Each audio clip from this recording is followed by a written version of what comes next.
수요일 아침은요, 제가 개인적으로 가장 바쁜 시간 중에 한 시간입니다. 왜냐하면 큰아이와 작은아이가 등교하는 시간이 1시간 차이가 나기 때문입니다. 둘째 아이를 학교에 데려다주고 돌아서면 이제 큰아이가 혼자 집에서 준비를 하고 학교를 나서야 하는 시간입니다. 혼자 밥 먹고 또 씻고 준비를 하고 학교를 나서야 하는 그것이 내심 좀 마음에 걸려서 발걸음을 재촉해서 노비나역으로 돌아오면 등교하는 큰아이를 MRT역에서 만날 수 있습니다. 그렇게 얼굴을 보면 또 반갑고 좋아서 저 멀리 또 서쪽까지 같이 동행을 하기도 합니다. 제가 유난스럽게 보이시나요? 네, 압니다. 저도 평생을 일하는 엄마로 살아서인지 제 마음에는 무언가 자녀들에 대해서 늘 빚진 마음이 있습니다. 그 미안한 마음에 매이고 또 자녀에게 매이고 조금이라도 함께 하고 싶은 마음에 매여서 그렇게 몸을 고생시키는 시간이 바로 수요일 아침 시간입니다. 여러분의 하루는 무엇에 매여 있습니까? 여러분은 무엇을 가장 많이 생각하시고 무엇에 대해 하루 중 가장 많이 이야기하며 무엇에 대해서 가장 많이 검색하고 찾아보며 하루를 보내고 계십니까? 지금 내가 매여 있는 것이 바로 나의 삶을 지배하는 것이 됩니다. 사무엘상을 읽을 때에는 다윗의 말할 수 없는 고난과 어려움 속에서도 사실 참 신이 났었습니다.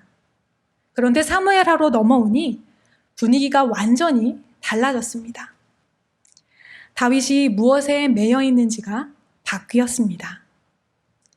철저하게 하나님께 매이고 정의와 공의에 매여 있던 다윗이 언제부터인가 그 매임에서 스스로 풀려나와 다른 것에 매이기 시작합니다. 그렇게 다윗은 밧세바를 간음하는 범죄를 하나님 앞에 저질렀고 죄의 결과가 다윗의 가정 가운데 나타나기 시작합니다. 다윗은 대체 무엇에 매였기에 영원한 언약을 받았던 다윗의 가문에 이런 비극과 아픔의 그림자가 드리우기 시작했는지 오늘 말씀을 통해 함께 살펴보기 원합니다. 오늘 본문인 사무엘하 13장은 다윗의 맏아들 암논의 이야기로 시작이 됩니다. 오늘 사건을 함께 살펴보기 전에 먼저 다윗의 복잡한 가정 관계를 좀 살펴보려고 합니다. 다윗에게는 공식적으로 기록된 아들만 19명이 있었습니다. 이름을 한번 읊어볼까요? 암논, 다니엘, 압살롬, 아도니아, 스바랴, 이드르암, 시므아, 소밥, 나단, 솔로몬, 이팔, 엘리사마, 엘리벨렛, 노가, 네발, 야비야, 엘리사마, 알리아다, 엘리벨렛. 많죠. 그리고 이름이 기록된 유일한 한 명의 딸 다말이 있습니다. 역대상 3장 쭉 살펴보면요, 다윗의 아들과 딸들의 이름이 기록이 되어 있는데요, 마지막 절에 이렇게 쓰여 있습니다. 다 다윗의 아들이요 그들의 누이는 다말이며 이 외에 또 소실의 아들이 있었더라. 다윗에게 드러나 있는 아내는 8명이었는데요. 이름을 또 읊어볼까요? 미갈, 아히노암, 아비가일, 마아가, 핫깃, 아비달, 에글라, 밧세바가 있었고 또 공식적으로 왕자의 자리에 이름을 올릴 만한 아들을 낳아준 신원 미상의 왕비들이 더 있었으며 또 후궁들까지 첩으로 두었습니다. 고대 근동 지역에서 일부 다처제라는 가정 제도는 흔한 일이었지만요. 그래도 과유불급이라는 말이 있죠. 결혼을 해서 살아보니 평생 한 사람을 진정으로 제대로 사랑하며 사는 것도 참 어려운 일인데 이렇게 많은 아내와 많은 자식들이라면 과연 건강한 가정을 이룰 수 있었을까요? 진정한 사랑 토대 위에 세워진 건강한 가정이기보다는 정욕으로 확장되고 확장된 그러한 가정의 모습을 볼 수 있습니다. 다윗 가정의 맏아들 암논은 압살롬의 아름다운 누이 다말을 사랑합니다. 그러나 당시 처녀는요, 아버지의 허락 없이는 자유롭게 외출을 하거나 활동을 할 수가 없었습니다. 암논은 다말을 너무너무 사랑했지만 만날 길이 없다 보니까 울화가 올라 병이 났다라고 오늘 말씀은 이야기합니다. 이 병이 무슨 병입니까? 바로 상사병입니다. 여러분은 상사병에 걸려본 적이 있으십니까? 누구나 한 번쯤은 평생 살면서 짝사랑의 아픔을 경험해 보셨겠죠. 하루 종일 그 사람 생각에 마음이 매여 있고 내 마음을 받아줄까 노심초사하며 다른 사람을 사랑하게 될까 불안에 매인 상태가 바로 상사병의 증상들입니다. 그런데 상사병에 이를 정도로 누군가를 사랑하는 감정에 대해 우리는 다시 한번 생각해 볼 필요가 있습니다. 이것이 과연 진정한 사랑인지, 그 사람을 소유하고자 하는 욕망인지를 분별해야 합니다. 왜냐하면 진정한 사랑에는 우리를 건강하게 하고 오히려 회복하게 하는 능력이 있기 때문입니다. 사랑 때문에 병이 든다? 아니요. 사랑이 아니라 욕심이기 때문입니다. 상사병으로 시름시름하는 암논 곁에 요나답이라 하는 친구가 있습니다. 성경은 그를 간교한 자라고 묘사하고 있습니다. 요나답은 병에 든 친구 암논에게 꾀병으로 아버지 다윗의 눈을 속이라고 하고, 또 다말은 아버지 다윗의 명령에 순종해 암논의 집에 가서 음식을 차립니다. 그리고 암논은 이를 기회로 다말을 겁탈합니다.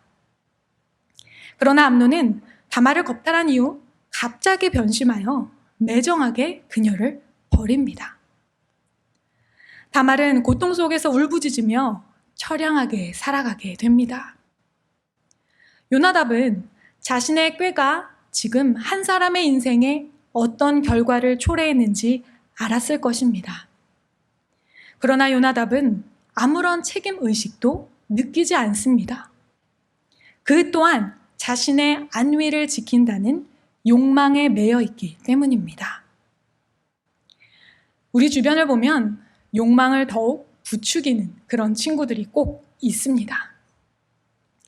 먹고 마시고 즐기는 자리에 꼭 나를 불러내는 친구. 자신의 외로움을 달래고 즐거움을 채우기 위해 사실은 나를 이용하는 거죠. 꼭 쇼핑하러 갈 때 같이 가자고 하는 친구. 이것도 저것도 같이 소비하면서 자기 만족을 함께 채웁니다. 이 학원이 좋다. 저 튜션 선생님이 좋다. 이런 거 배워야 한다. 정보를 준다고 하면서 자식을 세상적으로 잘 키우려고 하는 나의 욕망을 더욱 부채질하는 친구들이 있습니다.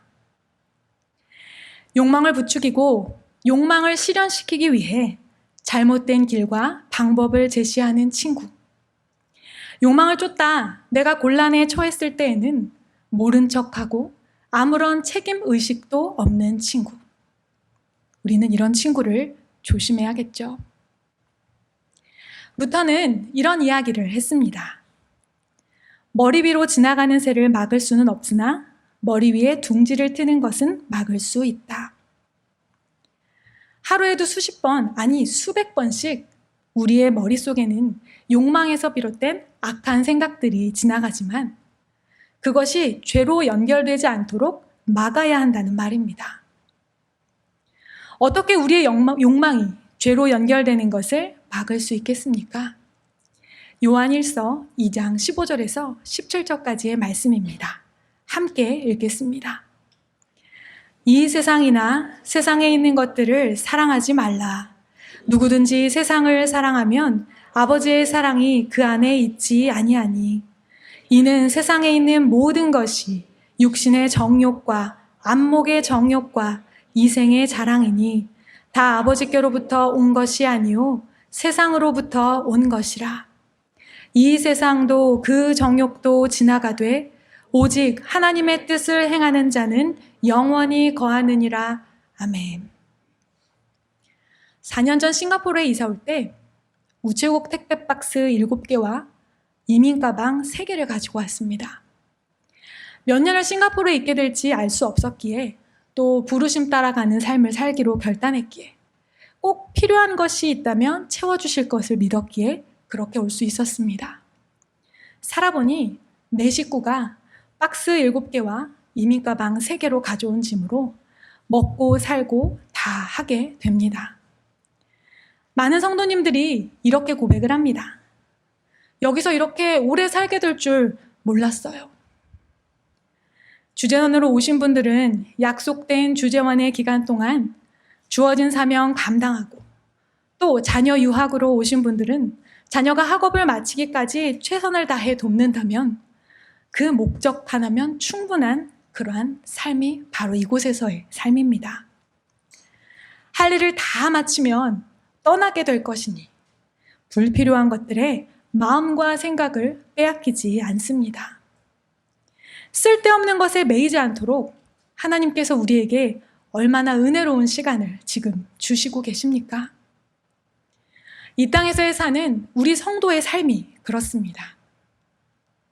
육신의 정욕, 안목의 정욕, 이생의 자랑은 세상 나라에 속한 것이고, 우리는 세상 나라에 잠시 살다 이 땅에 임할 영원한 하나님의 나라로 귀환할 자들입니다. 그런데 이 세상 나라가 영원할 것이라 착각하고 여기가 내가 뼈를 묻을 곳이라고 생각하니 우리 삶에 육신의 정욕, 안목의 정욕, 이생의 자랑이 자꾸만 틈탑니다. 욕망에 매이면 망합니다. 욕망은 우리 자신과 주변의 모든 관계까지 파괴합니다. 무엇보다 하나님과의 관계가 끊어집니다. 욕망에 매이지 않는 우리의 삶이 되기를 소망합니다. 압살롬은 처량하게 울부짖는 다말을 보고 이렇게 묻습니다. 암논이 너를 건드렸지? 비극의 소식을 듣고 압살롬은 다말에게 조용히 지내라고 말하죠. 그리고 압살롬은 이 일로 앙심을 품고 2년의 시간 동안 암논을 향한 복수를 준비합니다. 한편 아버지 다윗도 이 모든 소식을 듣습니다. 그리고 심히 노합니다. 그런데 심히 노한 것으로 끝입니다. 같은 본문을 다르게 번역한 공동번역에는 이렇게 기록이 되어 있습니다. 다윗 왕은 이 이야기를 듣고 몹시 화가 났지만 암논이 사랑하는 맏아들이라 기분 상할 말을 하지 않았다. 사랑하는 자식이 극악무도한 범죄를 저질렀는데 기분 상할까봐 아무 말도 하지 않았다는 것입니다. 정의와 공의를 행하던 다윗의 모습은 온데간데 사라졌습니다. 자신의 죄를 꼭 닮은 범죄를 저지른 맏아들 암논에게 다윗은 어떤 조치도 취하지 않습니다. 엘리 제사장의 두 아들 홈리와 비느하스로부터 사무엘의 아들들, 그리고 지금 다윗의 아들들에 이르기까지 우리는 관계의 메인 아버지들의 실패를 발견합니다. 아비가 먼저 죄의 메인이 정의와 공의의 기준을 잃어버리고 죄의 길을 가는 자식을 보고도 옳은 길로 돌이키게 할 능력이 없습니다. 아버지 다윗이 나서지 않음이 압살롬이 나서게 된 것입니다. 양털 깎는 큰 행사를 준비하여 암논을 초대하고 그를 살해합니다. 다윗의 침묵은 사랑하는 또 다른 아들을 죄의 자리로 내몰았습니다. 눈치채셨을지 모르겠지만 지금 다윗은 가정 안에서 일어나고 있는 이 비극적인 죄의 사건에 계속 이용당하고 있습니다. 다말이 나쁜 일을 당할 줄도 모르고 암논에게 다말을 보낸 것도 다윗이었고, 암논이 죽임을 당할지도 모르고 암논을 압살롬에게 보낸 것도 다윗이었습니다. 관계의 메인 아버지는 자식들을 죄의 길, 죽음의 길로 인도하고 있었습니다. 관계의 메인이 진리가 보이지 않고 정의와 공의가 상실됩니다. 관계의 메인 자식 사랑은 좋은 결과를 내지 못합니다. 2007년도에 전도사로 처음 사역을 시작해서 2015년에 1년 정도 잠시 쉬는 기간이 있었습니다. 기존의 사역과 대학원 과정을 다 마무리하고 이제 둘째를 임신해서 지금은 내가 가정에 집중할 때이구나 생각했습니다. 아침 일찍 나가서 저녁에 들어오는 엄마를 늘 그리워했던 큰아이에게 마음껏 사랑과 관심을 쏟을 수 있는 시기라고 착각했습니다. 마침 큰아이가 학교에 입학해서 1학년을 다닐 때니 내 역할이 정말 중요하다고 생각하고 열정이 넘쳤었습니다. 그렇게 열심히 엄마로 집중하여 아이와의 관계에 올인하던 어느 날이었습니다. 우연히 아이 가방을 정리하다가 학교에서 수업 시간에 적은 것 같은 종이 조각 하나를 발견했습니다. 그리고 거기엔 이렇게 쓰여 있었습니다. 안 보이시죠? 보이세요? 자, 한민, 좋은 점, 찬양자람, 나쁜 점, 많이 혼냄. 이건미, 좋은 점, 요리자람, 나쁜 점, 많이 혼냄. 저는 이 쪽지를 발견하고 그날의 다이어리에 이렇게 한 문장을 남겼습니다. 지난 5개월간 노력해서 받은 엄마 성적표. 이 길이 내 길이 아닌가 싶다. 라고 적었습니다. 관계에 열심히 매여봤더니 결과가 이렇게 나온 것입니다. 부모의 역할과 자리가 중요하지 않다는 말이 절대 아닙니다. 우리는 우리에게 맡겨주신 귀한 하나님의 자녀를 최선을 다해서 잘 양육해야 합니다. 그러나 그 양육의 방법이 매임이 되어서는 안 된다는 것을 깨달았습니다. 내 모든 감정과 시간과 생각과 인생의 계획을 세우는 것까지 다 자녀에게 매어서 결정한다고 해서 절대 좋은 결과가 나오지는 않습니다. 한 집사님이 오늘 말씀을 묵상으로 나누며 이런 기도 제목을 나누어 주셨습니다. 자녀를 양육하며 조급하지도 않고 방치하지도 않기를 원한다고 말입니다. 정말 아멘이 절로 나오는 말이었습니다. 조급하면 사랑이 집착이 됩니다.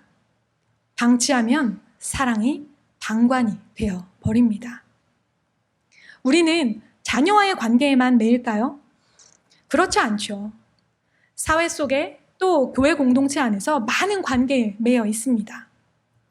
암논이 요나답과의 관계에 매여 그의 잘못된 꾀를 받아들인 것처럼 우리 또한 건강하지 못한 관계에 매여서 부정적인 영향을 받기도 합니다.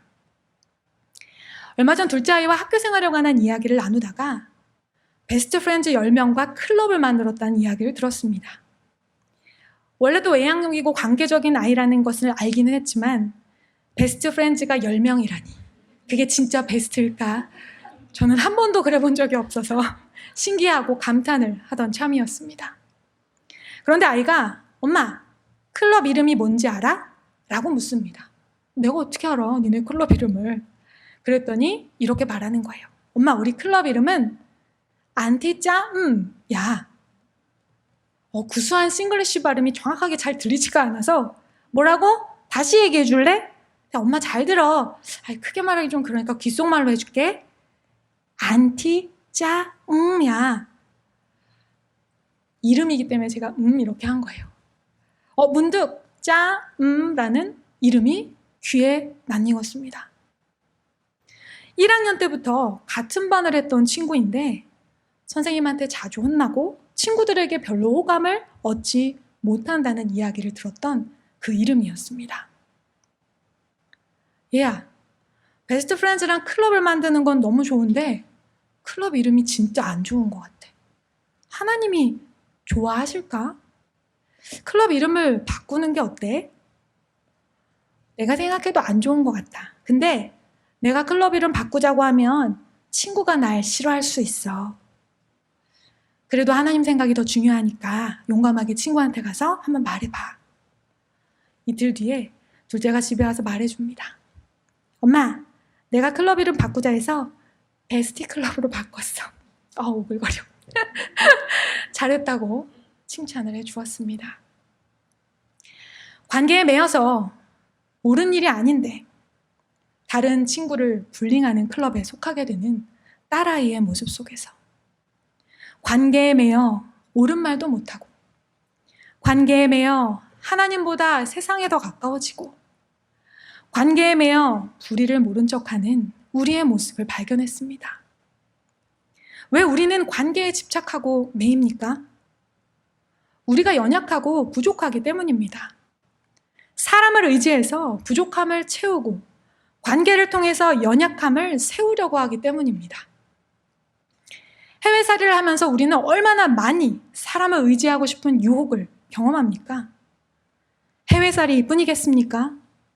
삶의 고비고비마다 우리는 경험 있어 보이는 사람, 똑똑해 보이는 사람, 잘 사는 사람, 배울 것이 있어 보이는 사람, 재미있는 사람, 잘 맞는 사람, 잘해주는 사람.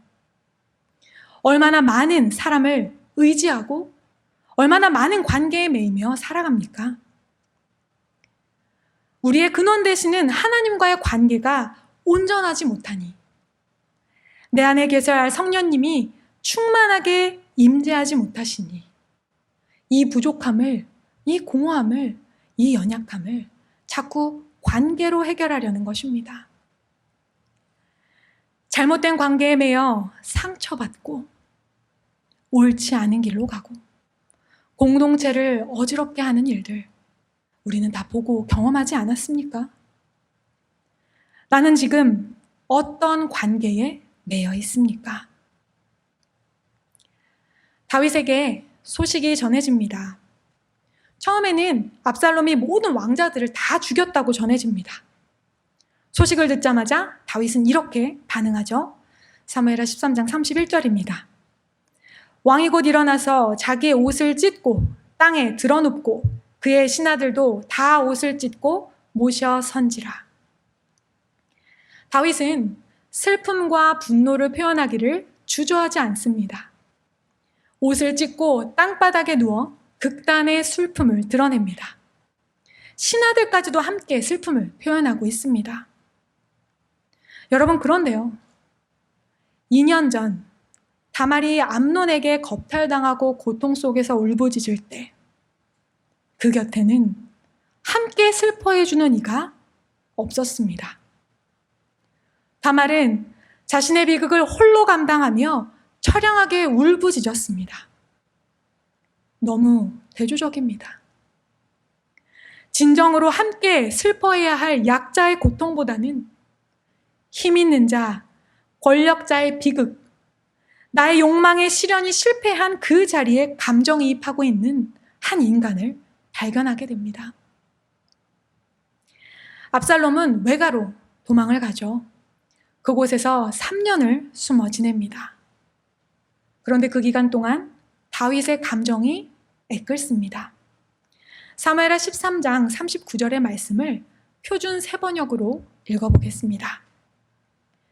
그러는 사이에 다윗 왕은 암논을 잃었을 때 받은 충격도 서서히 가라앉았고 오히려 압살롬을 보고 싶어하는 마음이 점점 간절해졌다. 다윗이 원래도 감성이 풍부하다는 건 잘 알고 있었죠. 아름다운 시편의 시들만 보아도 잘 알 수 있습니다. 그런데 그 풍부한 감성이 하나님이 아닌 자식을 향하니 분별력이 상실됩니다. 형을 살해한 동생 압살롬을 향해 연민이라는 잘못된 감정에 매여 죄의 값은 간과한 채 그저 자식을 그리워하는 다윗의 모습이 안타깝습니다. 정말 공감해야 할 상황에 공감하지 못하고 감정을 절제해야 할 상황에서 우리는 감정을 낭비하곤 합니다. 감정이입과 공감이라는 것을 제대로 구분하지 못하기 때문입니다. 감정이입은 이런 것입니다. 친구에게 우리 아빠 사업 망했어, 이제 어떡해? 라고 말했을 때 감정이입을 하는 친구는 아이고 어떡하니? 이제 어떻게 사니? 아우 슬퍼서 어떡해? 본인의 일인 것 마냥 엉엉 울어줍니다. 그런데 공감하는 친구는 그 이야기를 들었을 때 자신의 모든 경험을 떠올려 지금 그 친구의 마음이 어떨지를 판단합니다. 그리고 본인의 경험을 바탕으로 가장 필요한 위로와 도움을 찾아냅니다. 그래, 나도 힘들 때가 있었는데 누군가 날 위해 기도해 줬을 때 큰 힘이 되었지. 나도 기도해 줘야겠다. 이런 행동까지 연결되는 것이 공감입니다. 감정이입이 단지 감정적 반응이라면 공감은 이성적 판단에서 비롯되는 행동입니다. 다윗은 누구보다 공감할 수 있는 능력을 월등히 갖춘 인물입니다. 왜냐하면 세상 누구도 쉽게 경험하지 못할 엄청난 고난을 다 경험했던 사람이었으니까요. 욕망에 사로잡힌 맏아들 암논, 삶의 소망을 송두리째 빼앗겨버린 딸 다말, 잘못된 분노와 복수심으로 살인을 저지른 아들 압살롬, 다윗처럼 밑바닥부터 높은 자리까지 이토록 스펙트럼 넓은 삶의 경험을 가진 공감할 모든 조건이 준비된 아버지가 어디 흔하겠습니까? 그런데 다윗은 공감이 아닌 자기 중심적 감정에 매여 봐야 할 것을 보지 못하고 해야 할 일을 하지 못했습니다. 인간의 감정은 하나님의 형상을 닮은 소중한 선물입니다.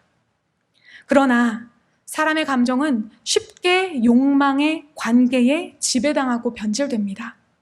그래서 감정에 매이면 이를 그르치게 됩니다.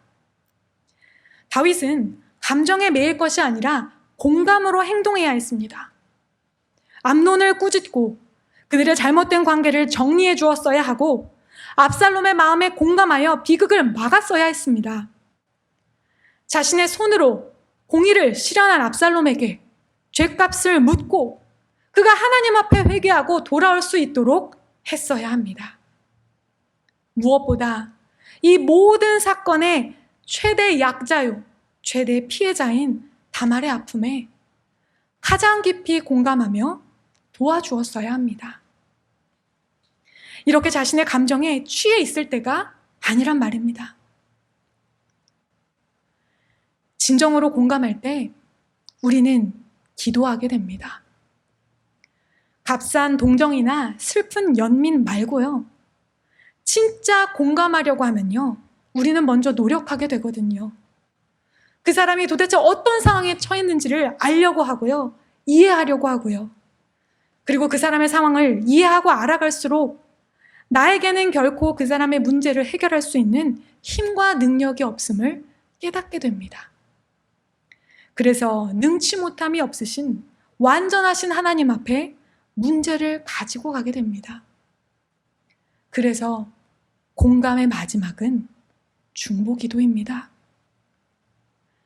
우리 안에 우리의 진정한 공감이 필요한 지체들이 참 많습니다. 혼란스러운 문화와 종교, 다양성의 가치관 속에서 학업하며 자라가는 우리의 다음 세대가 있습니다. 세상이 말하는 성공적 가치관과 말씀의 가치관 사이에서 줄다리게 하며 고민하는 우리의 청년들이 있습니다. 물질, 권력, 명예라는 욕망의 유혹 앞에서 아슬아슬하게 외줄타기 하며 살아가는 어른들이 있습니다. 하나님과의 관계가 멀어져서 기도도 안 되고 찬양도 안 되고 뭘 해야 할지 몰라 영적 방황의 시기를 보내는 지체들. 형식적인 종교인으로 그저 주일 예배만 참석하며 변화도 없고 성장도 없는 미지근한 신앙생활을 하는 지체들. 그렇게 풍요로운 세상이라고 하지만 여전히 부족한 은행 잔고에 쪼들려 위축된 삶을 살아가는 지체들. 공감해야 할 영혼들이 우리 안에 이렇게 많은데 나는 내 욕망과 내 관계와 내 감정에만 매여 전혀 주변을 둘러보지 못하고 있지는 않은가요? 많이 크지도 않은 우리 공동체 안에서 서로에게 진정으로 공감하며 중보기도하는 역사가 일어나지 않는다면 어떻게 우리가 더 큰 하나님 나라의 일을 맡을 수 있겠습니까? 매임에 관한 것을 묵상하면서 지난해에 보았던 나의 해방일지라는 드라마가 생각이 났습니다. 눈만 뜨면 밭일, 싱크대 공장 보조일, 밥하는 일, 집안 살림하는 일에 평생을 매여 있던 주인공의 어머니는 어느 날 갑작스레 세상을 떠남으로 이 모든 인생의 속박에서 벗어나 해방됩니다. 비슷한 시기에 소천하신 엄마의 인생을 보며 마지막 호흡을 다 한 후에야 비로소 우리 인간은 진정한 노임을 받을 수 있는 것인가 생각해 보게 되었습니다. 그러나 성경은 말합니다. 그리스도께서 우리를 이 매임에서 놓아주시기 위해 오셨다고 선포합니다. 누가복음 4장 18절과 19절 말씀을 함께 읽겠습니다. 주의 성령이 내게 임하셨으니 이는 가난한 자에게 복음을 전하게 하시려고 내게 기름을 부으시고 나를 보내사 포로된 자에게 자유를, 눈먼 자에게 다시 보게 함을 전파하며 눌린 자를 자유롭게 하고 주의 은혜의 해를 전파하게 하려 하심이라 하였더라. 아멘. 욕망에 매이고 관계에 매이고 또 감정에 매여 꼼짝달싹 못한 채 노예와 같은 삶을 살던 우리를 놓아주시고 자유케 해주시기 위해 예수님께서 이 땅에 오셨습니다. 공의의 하나님께서는 우리를 지독하게 사랑하시지만 그 사랑에 매여 우리의 죄를 모른 척 하신 것이 아니라 예수 그리스도의 생명을 통해 죄의 값을 분명히 치르시고 완전한 사랑을 완성하셨습니다. 그러므로 우리는 죽은 후에야 이 죄악된 세상에서 노임을 받는 것이 아닙니다. 예수 그리스도의 이름과 그분의 능력으로 살아가는 지금 이 땅의 삶에서 우리는 매임으로부터 자유하게 됩니다. 이제는 그 누구도 그 무엇도 우리를 매이게 할 수 없습니다. 그런데 우리가 믿음의 삶을 사는 동안 진정한 자유를 위해 단 한 가지 평생 매여 있어야 할 예외의 것이 하나 있습니다. 그것은 바로 진리입니다. 요한복음 8장 32절입니다. 진리를 알지니 진리가 너희를 자유롭게 하리라. 아멘. 죄로 묶여있던 것들을 풀어주는 것은 진리. 그 한 가지는 오직 예수 그리스도이십니다. 그리고 그분은 말씀으로 이 땅에 오셨습니다. 그리스도께 매였다는 것은 바로 그분의 말씀에 매였다는 것을 의미합니다.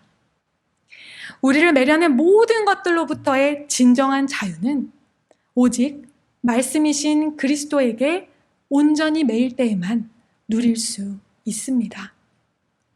오늘 우리 개인의 삶에 그리고 우리 공동체 안에 진리의 말씀에 매이는 역사들이 일어나기를 소망합니다. 세상이 줄 수 없는 참 자유가 주님이 오시는 그날까지 나의 삶과 우리 공동체를 다스리기를 간절히 소망합니다.